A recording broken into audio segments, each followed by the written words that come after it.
पिछली खबर में आपने देखा कि मुंबई के ज़ैनबिया इमामबाड़ा वक्फ मिल्कियत को गैर कानूनी तरीके से बेचने के आरोप में आरोपी अख्तर हसन रिजवी और आरोपी जावेद हसन रिजवी के खिलाफ ब्लड पेयर कोर्ट जो कि मझगांव में स्थित है वहां चार्जशीट दाखिल हो चुकी है। अब आपको बताते हैं कि इस चार्जशीट और इस केस का नंबर क्या है और पुलिस ने किन किन धाराओं के तहत आरोपी अख्तर हसन रिजवी और जावेद हसन रिजवी के खिलाफ चार्जशीट दाखिल की है। इस केस की फाइलिंग नंबर है 500158/2025। इसका रजिस्ट्रेशन नंबर है 2/2025, जबकि इसका CNR MHMM 2000072522025 है।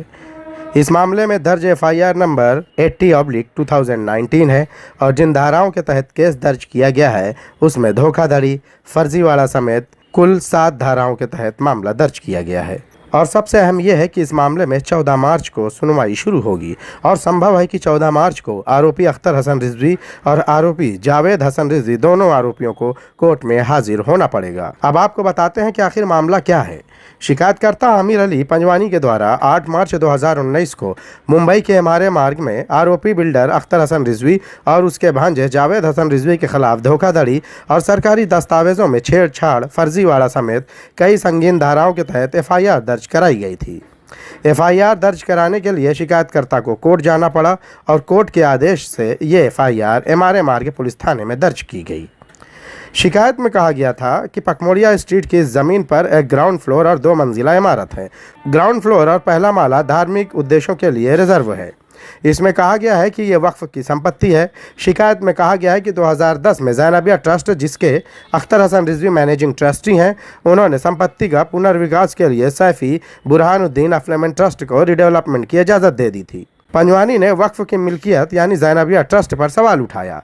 शिकायत में उन्होंने कहा है कि संपत्ति अली रज़ा नमाजी की थी और 1983 में इसे इमाम फाउंडेशन को बेच दिया गया था।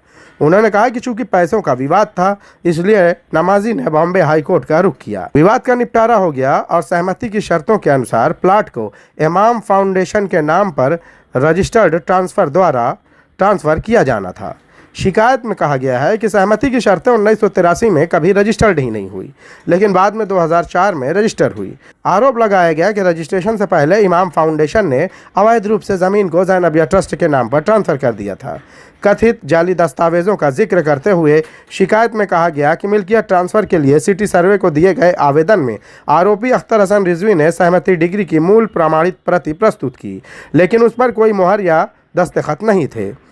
शिकायत में कहा गया है कि उन्होंने एडिशनल कलेक्टर के जरिए जारी 24 मई 2004 की तारीख वाली इस NSV को जाहिर किया है, जो कि पकमोड़िया स्ट्रीट की संपत्ति से संबंधित ही नहीं थी बल्कि विले पार्ले की एक संपत्ति से संबंधित थी।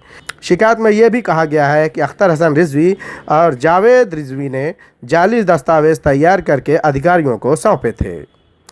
शाहिद अंसारी, बॉम्बे लीक्स, मुंबई।